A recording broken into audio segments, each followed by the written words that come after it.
I see changes in the Sarasota real estate market. What am I talking about?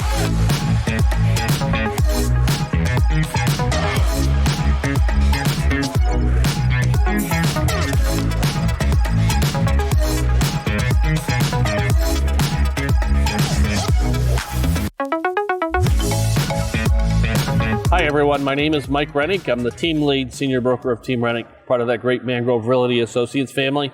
Let me deviate for just a second. We're remote today. We just filmed a video about Nathan Benderson Park. So we're still there. We're going to do this outside instead of in my office.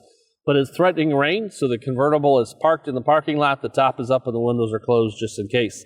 But Allie is here in the background. So let's look at the data. I want to look at it differently this time. The first chart that's up on the screen now, it shows the overall sales are down 30%, pendings are down 20%, prices up 23%, days on the market down 59%, on and on and on. That's the same old story. And we've always looked over last year because our market is seasonal in nature. But now we're filming in mid-April. Season is almost done. I want to take a look at what's happening over the past 3 or 4 months. When we move to the next chart that shows sales, pendings, and units for sale, the dark green bar are the units that sold. And you look over the last 3 months, sales are increasing. They were at abnormally high levels a year ago.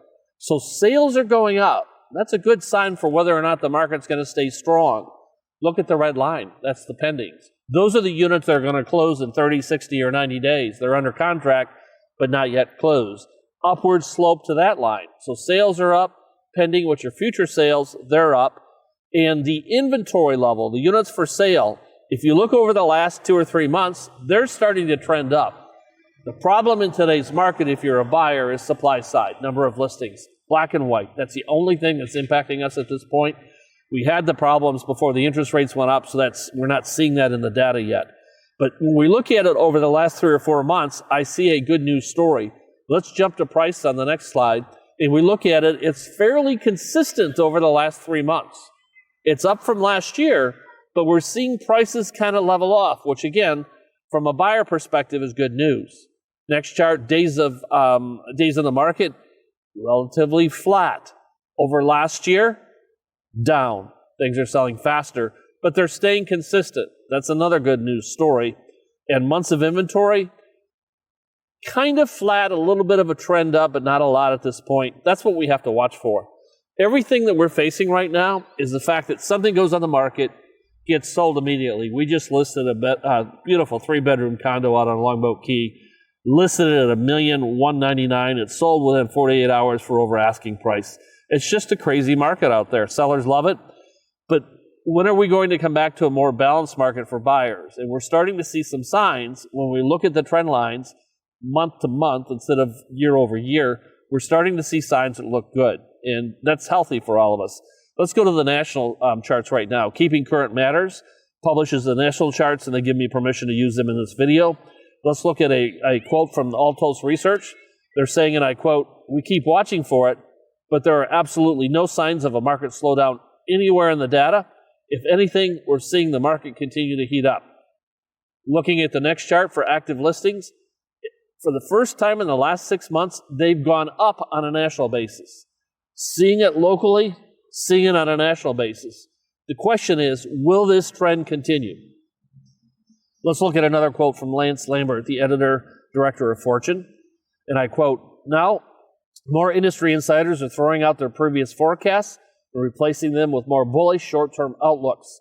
Indeed, some experts say the 2022 spring housing market might go down as one of the most competitive on record. The market continues to gain heat. It continues to gain strength." When we look at new build, single-family homes, we look at over 14 straight years. It's been below the 50-year average. You can see that on the slide. But builders are starting to increase. They're able to get a little bit ahead of the curve. That's also going to help the supply side. So here's a question I'm faced with all the time. What's going to happen to home prices? And when we see on this chart, the average from a multitude of experts are saying they still will increase in 2022, 6.7%. CoreLogic has the highest forecast for 2022 at 9.6, and Zelman has the lowest at 3%. But here's the key. If you and I are going to partner and we're going to buy a piece of property 6 months from now, if the experts are right, it's going to cost us more. And if we wait a year, it will cost even more. So is now a good time to buy? I'll leave that decision up to you. But real estate always comes back with a vengeance.